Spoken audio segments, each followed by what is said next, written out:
I never expected loyalty from Meridian Technologies. 10 years of dedication had taught me that corporate promises were as fragile as morning frost. But watching Marcus Thompson smirk from behind my former desk still made my stomach turn.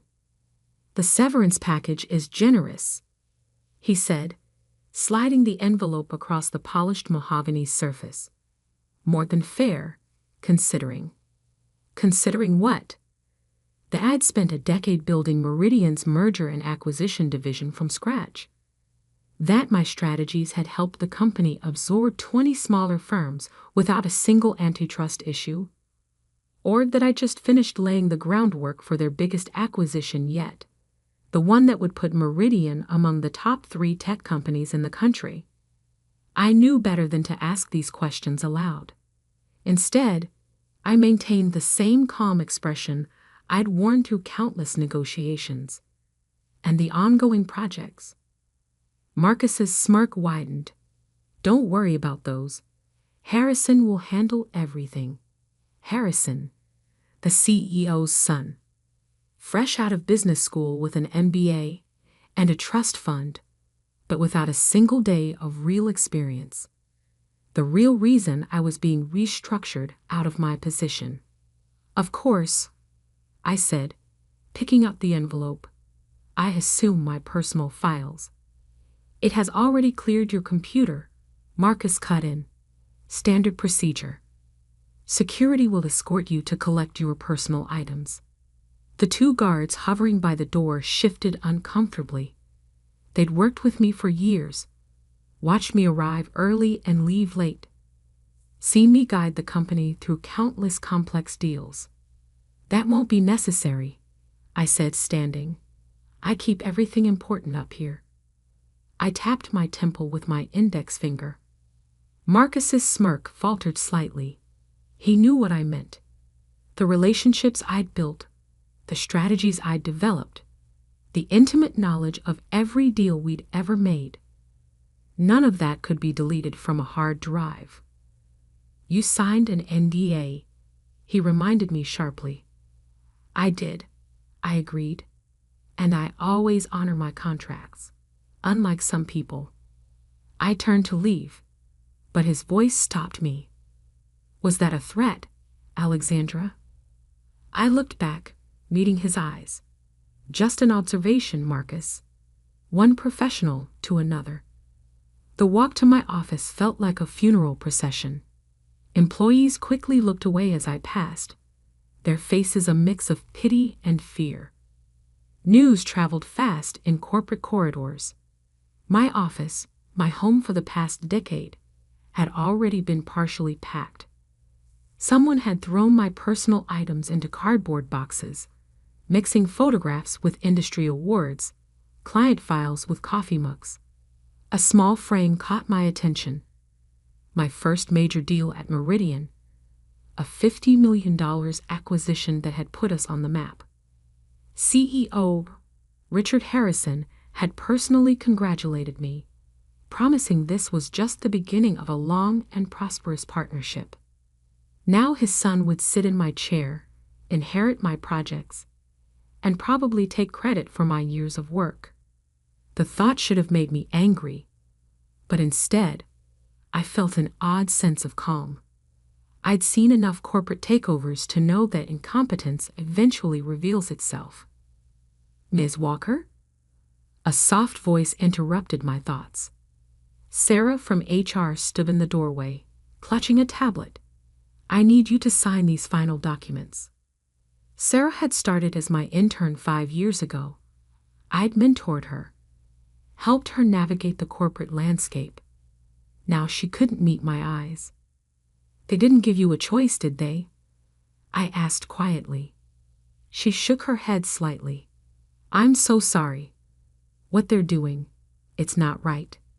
I signed the documents without reading them. Whatever severance they were offering wouldn't matter soon anyway. "Take care of yourself, Sarah. And," I hesitated, then added, "keep good records." She looked up, startled by my tone. "What do you mean?" "Just a habit I picked up over the years. Documentation is everything in our line of work. I picked up the single box containing 10 years of my life and walked out of Meridian Technologies for the last time. The security guards insisted on escorting me to my car, but their posture was apologetic rather than intimidating. As I placed the box in my trunk, my phone buzzed. A message from Tom Chen at the Federal Trade Commission. Heard what happened? Let's have coffee. I smiled, remembering all the times I'd negotiated with Tom during Meridian's acquisitions. He'd always said I was on the wrong side of the table, that my skills would be better used protecting market competition rather than consolidating it. The next message was from Marcus. Final reminder about the NDA. Any breach will result in immediate legal action. I didn't bother responding. Instead, I took one last look at the gleaming Meridian Technologies building, its 50 stories of glass and steel reaching into the afternoon sky. Harrison Jr. would be moving into my office now, probably rearranging everything to match his MBA textbook vision of corporate success. Let him have it. Let him have all of it. The office, the title, the illusion of power. Because what I had was worth far more. Knowledge, experience, and most importantly, patience. Pulling out of the parking garage, I finally allowed myself to think about the massive merger I'd been orchestrating before my termination. Meridian's biggest move yet, a $2.8 billion acquisition that would give them control of nearly 40% of the enterprise software market. A deal that would require Federal Trade Commission approval.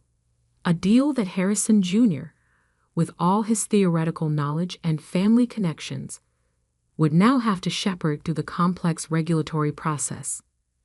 A process that would cross the desk of someone with intimate knowledge of Meridian's inner workings, someone who understood exactly where to look for potential antitrust violations. I checked my rearview mirror, watching Meridian's tower recede into the distance. The severance package sat unopened on my passenger seat, along with a decade of memories and a lifetime of lessons learned.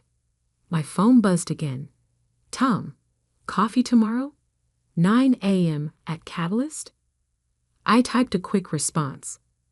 Looking forward to it. Marcus's words echoed in my mind. The CEO's son needs your position. I wondered if Harrison Jr. would need my position as much when his precious merger landed on my desk at the Federal Trade Commission, where every document would require my signature, every meeting would need my approval, and every decision would pass through my expert review. They say revenge is a dish best served cold, but in my experience, it's best served with irrefutable documentation and regulatory authority. I drove home that evening with a strange sense of peace. 10 years at Meridian had taught me many things. But perhaps the most valuable lesson was this. In the world of corporate power plays, the real game isn't about who sits in the corner office. It's about who holds the cards when they really matter. That night, as I sat in my home office reviewing the preliminary notes I'd secretly kept on Meridian's upcoming merger, my phone lit up with LinkedIn notifications. Word of my departure had spread, and connections were already reaching out with opportunities. But I had only one destination in mind. I opened my laptop and began composing an email to Tom, outlining my interest in the FTC position we discussed hypothetically over the years. As I typed, I could almost hear Marcus's condescending voice. The severance package is generous. They thought they were paying me to go away quietly. Instead, they were funding my transition to the one position that could truly show them the cost of their betrayal. I attached my resume, updated to highlight my extensive experience in corporate mergers and acquisitions, particularly in the tech sector. 10 years of inside knowledge that would now serve a different purpose. Before hitting send, I glanced at the family photo on my desk, me with my younger sister on her college graduation day. Always have a backup plan, I told her. And make sure it's the last thing they expect. The email went out at exactly midnight. By morning, the pieces would begin falling into place. Harrison Jr. could have my old office, my title, even my projects. But some things can't be inherited or bought. Things like experience, insight, and the ability to see 3 moves ahead. Things they'd soon discover were worth far more than any severance package. The real game was just beginning. And this time, I wouldn't be playing by their rules. The Federal Trade Commission's office in Washington, D.C. was a far cry from Meridian's gleaming corporate tower. No marble lobbies or elaborate artwork here, just the quiet efficiency of government service. But as I sat in my new office 6 months later, I knew I'd found something more valuable than corporate luxury: real power. The Meridian Tech Core merger documents just arrived, Tom announced, dropping a thick folder on my desk. Guess who's leading their acquisition team? I didn't need to look. Harrison Jr. Got it in one. Tom leaned against my doorframe, grinning. The same Harrison Jr. who's made 3 major procedural errors in the preliminary filing. Want to see? I held up my hand. Send them to my team. I need to maintain complete objectivity. Tom nodded approvingly. You're taking this seriously. I have to. I turned to look out my window at the Capitol building in the distance. They'll be watching for any sign of bias. One mistake, and the whole review could be compromised. The irony wasn't lost on me. After firing me to make room for the CEO's son, Meridian had inadvertently positioned me as the gatekeeper for their most ambitious expansion yet. But personal satisfaction wouldn't be enough. I needed to play this perfectly. My phone buzzed. A message from Sarah, my former intern at Meridian. Harrison Jr. just had a meltdown in the M&A department. The regulatory compliance team found major issues with his merger strategy. I'd kept in touch with several former colleagues, not for insider information, but to stay informed about the company's public moves. Harrison Jr.'s struggles weren't surprising. He'd inherited my position, but not my experience, my connections, or my understanding of regulatory nuance. Alexandra? My assistant poked her head in. The preliminary review meeting is starting. Harrison's team is on video conference. I straightened my jacket and gathered my materials. Time to give Harrison Jr. his first lesson in real-world corporate strategy. The conference room was packed with FTC analysts and legal experts. On the large screen, Meridian's team filled their side of the virtual meeting. Harrison Jr. sat front and center, his expensive suit and practiced smile, a perfect reflection of corporate privilege. His smile faltered slightly when he saw me. Clearly, no one had told him who now headed the FTC's tech sector merger review division. Good morning, I began, my voice professionally neutral. Let's discuss the proposed Meridian Tech Core merger. Our initial review has identified several areas of concern. For the next 2 hours, I led my team through a methodical dissection of the merger proposal, every flaw in Harrison's strategy, every oversight in market impact analysis, every rushed assumption about competition effects. We exposed them all. I watched Harrison's confidence crumble as he struggled to defend his work. The NBA theories he'd relied on proved useless against practical regulatory experience. These issues, I concluded, raise serious questions about market concentration and competitive impact.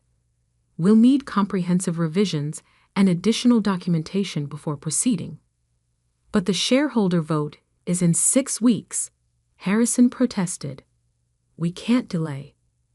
Then I suggest you address these concerns quickly, I replied calmly. The FTC's duty is to protect market competition, not meet corporate deadlines. After the meeting, Tom found me in my office. "That was masterful," he said. "Completely professional, absolutely by the book, and utterly devastating." "It wasn't personal," I replied, although we both knew better.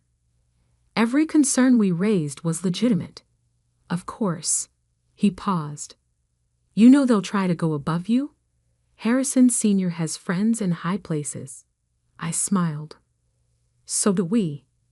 That's why we document everything, follow every procedure, and make our decisions bulletproof." That evening, as I reviewed more merger documents, my phone lit up with a familiar number. Marcus Thompson, my former boss. "Alexandra." His voice had lost its smirk. "We should talk." "All communication about the merger should go through official channels," I replied. "This isn't about the merger. It's about rectifying a situation. The board has been discussing your departure, and we feel." "Goodbye, Marcus." I hung up, but the calls kept coming. Board members, executives, even Harrison Sr.'s office. They all wanted to discuss opportunities. What they really wanted was to neutralize me, to find some way to remove me from the merger review process. But they were too late. 2 weeks later, Sarah sent me another message. "Emergency board meeting today.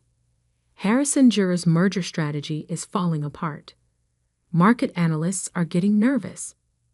I didn't respond, but I understood the panic. Meridian had positioned this merger as transformative, promising shareholders a major market expansion. Any significant delay or complication could send their stock price tumbling. That afternoon, I received an official request for an expedited review process, citing market urgency and shareholder interests. The document was signed by Harrison Jr., but I recognized Marcus's writing style. I drafted my response carefully. "The FTC's review process cannot be expedited without compromising our regulatory duty. All standard procedures and timelines remain in effect."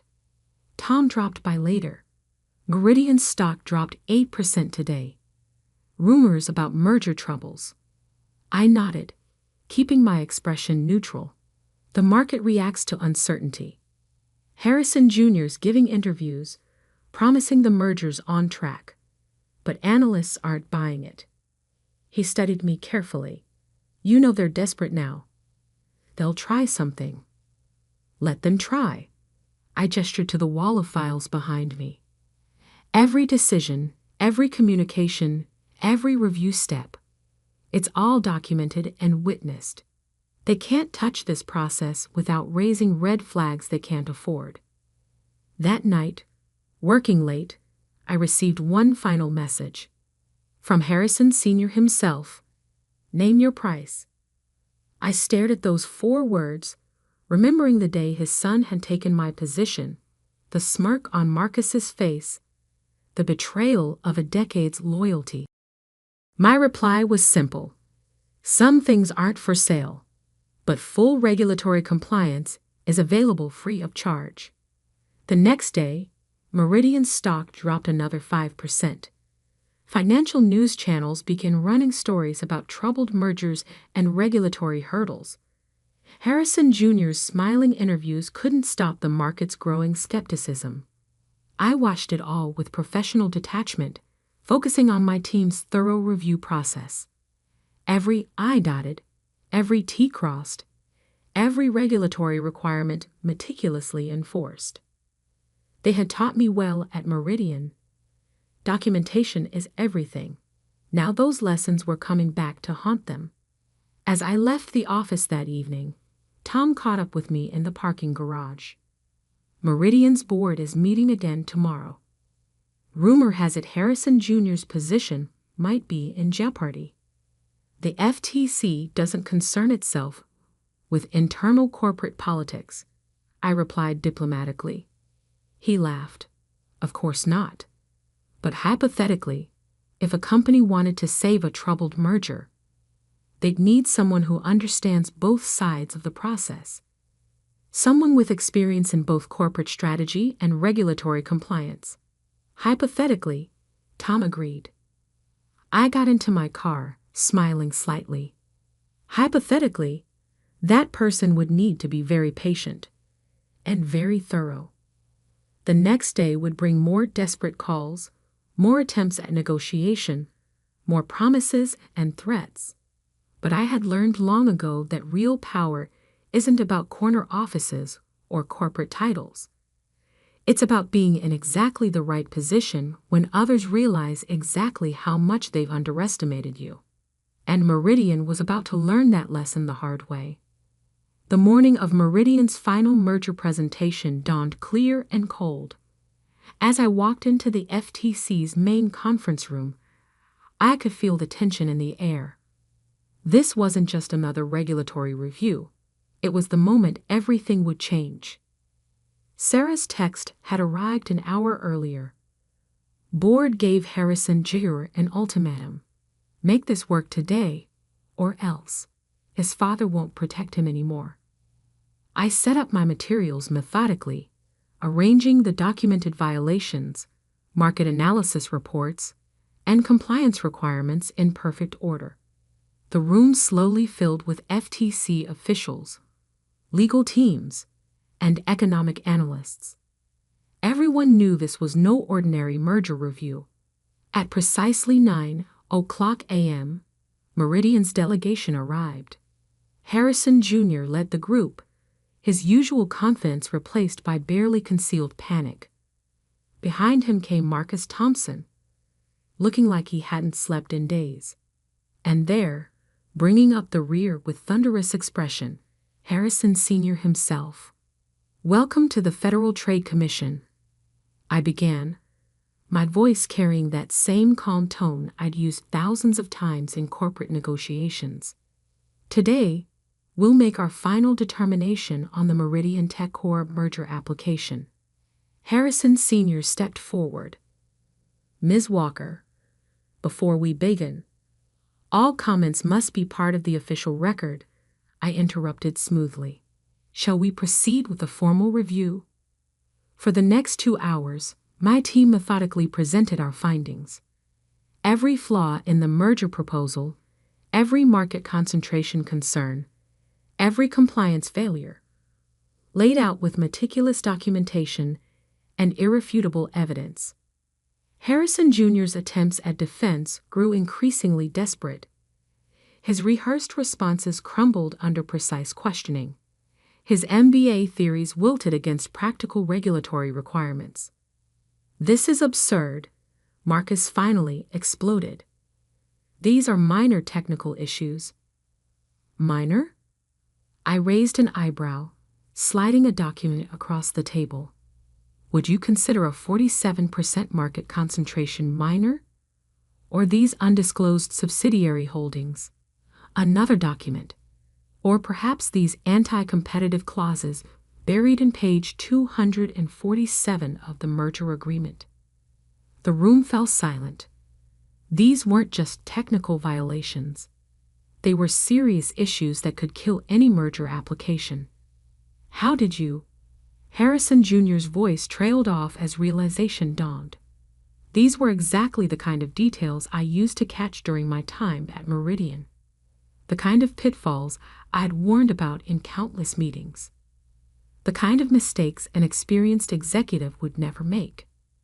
The FTC's preliminary conclusion, I continued, is that this merger as currently structured would create significant anti-competitive effects in violation of Section 7 of the Clayton Act.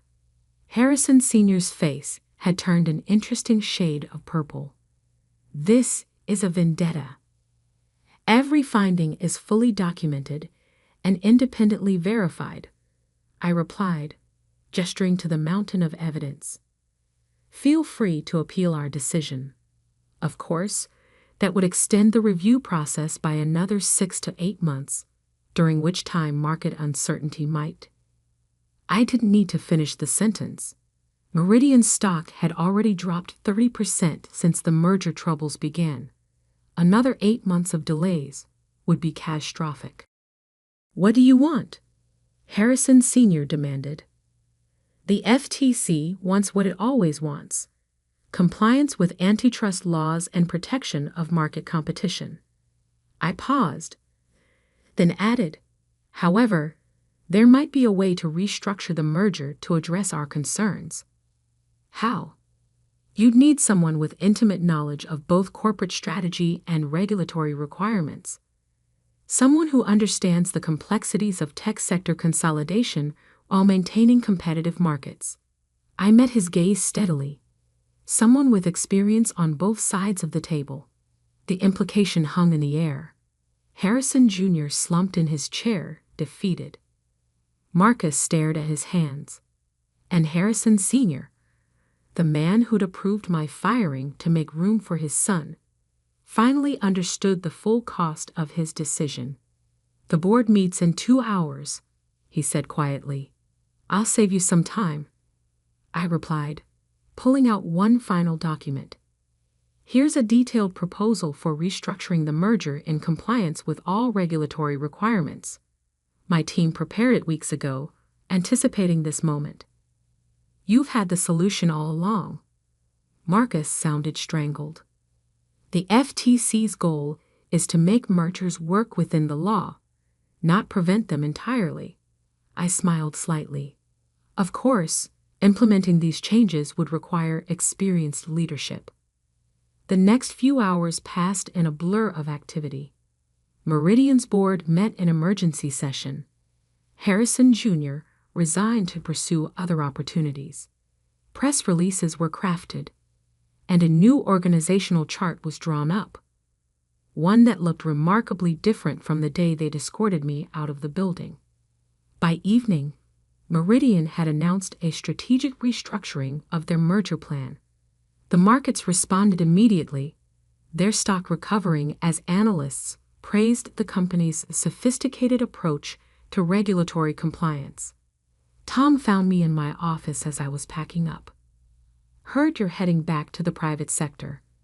Executive Vice President of Strategy and Regulatory Compliance," I confirmed. "A new position, reporting directly to the board." He grinned. "And Harrison Jr.?" "I believe he's taking some time to gain practical experience at a smaller firm." "You planned this whole thing, didn't you? From the moment they fired you?" I thought back to that day in my old office, looking at my awards while Marcus smirked from behind my desk. Let's just say I understood the game better than they did. The next morning, I walked back into Meridian's headquarters. The security guards who had escorted me out 2 years ago now nodded respectfully. Employees who'd once avoided eye contact stopped to congratulate me. Sarah met me at the elevator. "Your new office is ready. It's bigger than your old one." And she smiled. "It has a perfect view of Harrison Jr.'s old parking space." "Have facilities reassign that spot," I replied. "We've got more important things to focus on." My new office was indeed larger, with a corner view of the city. On the desk sat a single envelope, the same severance package I'd never opened 2 years ago. A note from Harrison Sr. was attached. Lesson learned. I dropped both in the shredder without opening them. Some things are worth more than money. Marcus appeared in my doorway, all his old arrogance replaced by nervous deference. "The merger team is ready for you." "No," I corrected him, picking up my folder of regulatory compliance strategies. "They're ready to learn." As I walked into the conference room, filled with eager faces waiting to understand how their new EVP had outmaneuvered everyone, I thought about all the lessons learned. About patience and preparation, about understanding the real sources of power, about knowing when to wait and when to strike. But mostly, I thought about that day 2 years ago, when they thought taking my office meant taking my power. They never understood that real influence doesn't come from titles or corner offices. It comes from knowing exactly who you are, what you know, And most importantly, how to make others realize your true value only after it's too late to stop you. Harrison Jr.'s MBA theories never taught him that, but I have a feeling he's learning it now. One humbling lesson at a time. As for me, I got a merger to fix, a company to reshape, and a few more lessons to teach about underestimating the wrong person. After all, in the world of corporate power plays, the real victory isn't in taking someone's position. It's in making them give it back to you, and thank you for accepting it.